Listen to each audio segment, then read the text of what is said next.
Hello everyone, welcome to girlsgames.com, and today we're taking a look at Game Dev Tycoon. It's a game on Steam. It's basically you're running a video game development company, or you start one, and you have to build it. So it's kind of an Inception level. So anyways, let's get this going, and click to continue. So as you can tell, I already have a company going. Got about 3 people here. This is a bit later in the game. And this is something that also comes up because as you start in the 80s and you kind of go along until a little bit in the not so distant future. So you got stuff like this and obvious XPs for certain companies. If you don't know what this one's supposed to be, I can't help you. Anyways. But yeah, so like I said, this is a bit later. This is when you manage to get your own office, because you start off with a garage. But at this point, let's make our own game. First, let's check. I did it. It was like detective casual. So hold on, I need a refresh. I'll come back once I'm actually ready to play a game, or to make a game. Okay, so this is going to be the 16th game. I'm going to stick with a small game for now. Let's see, what do I want to make? Let's do a fantasy game. I like fantasy. And make it an action game. So those are fun. Now, you just gotta pick a platform, and this is something you have to match up everything. And the more they match up, the higher your score will most likely be, and the more you'll sell. So we want something that'll do really good with action. So just go with the Venegear. Also, with some platforms you have to pay to get a license. So I already paid for a license to use the Venegear, so it's fine. That's fine. Game-wise, let's see, what's the name?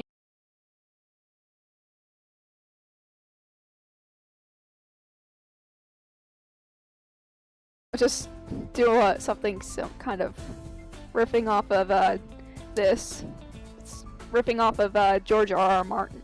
Anyways, Polaris is the engine. That's something you want to do. Yeah, tip for early on in the game: focus on a lot of technical games like action, simulation, and strategy. You want to get enough stuff unlocked so you can make your own engine. Now let's get started. Everyone's going to contribute. And we get to here where you need to determine stuff in order of importance. So let's do these, because engine is the most important for action and gameplay is second important, story not so much. And you also got features here, which again you get later on.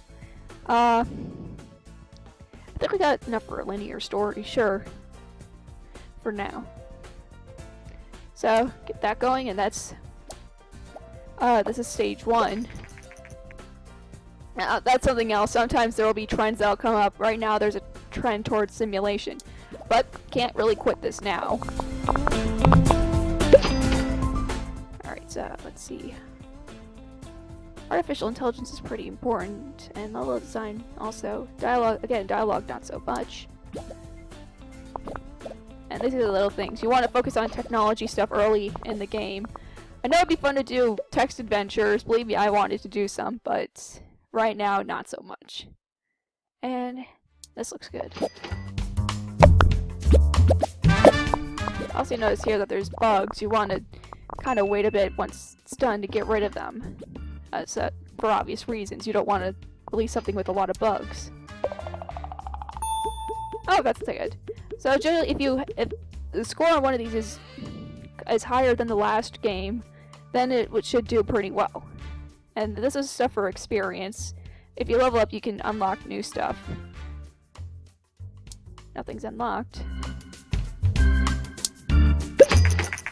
Alright, so that's released.